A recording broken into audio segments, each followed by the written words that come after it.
Welcome back to my channel. আসসালামু আলাইকুম। আশা করি সবাই খুব ভালো আছেন।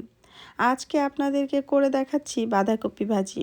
কিভাবে খুব সহজে মজা করে বাঁধাকপি ভাজি করতে পারবেন সেই রেসিপিটি আপনাদের সঙ্গে শেয়ার করছি। বাঁধাকপি ভাজি করার জন্য প্রথমে এখানে বাঁধাকপিগুলো কেটে নিয়েছি।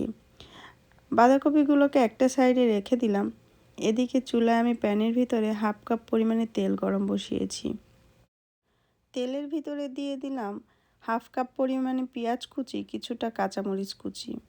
এখন এই পেঁয়াজের ভিতরে আমি যে বাঁধাকপিটা কুচি করে রেখেছিলাম বাঁধাকপিটা দিয়ে দিলাম। দিয়ে দিচ্ছি একটা টমেটো কাটা, সাথে দিয়ে দিচ্ছি স্বাদ মতো লবণ। বাঁধাকপির ভিতরে আমি কোনো রকম হলুদ ব্যবহার করিনি। আপনারা যদি হলুদ খেতে পছন্দ করেন চাইলে একটু হলুদ দিয়ে দিতে পারেন।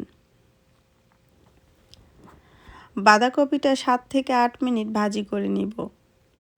বাঁধাকপিটা কোনো রকম মশলা ছাড়া শুধু পেঁয়াজ কাঁচামরিচ দিয়ে ভাজি করলে খেতে অনেক টেস্টি হয়। অনেকে তো অনেকভাবে বাঁধাকপি ভাজি করে খান, এইভাবে একবার বাঁধাকপি ভাজি করে খেয়ে দেখতে পারেন। আশা করি আপনাদের কাছে অনেক ভালো লাগবে।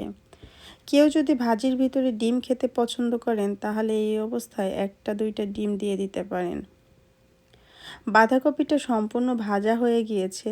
আমি এই বাঁধাকপিটাকে চুলা থেকে নামিয়ে নিচ্ছি।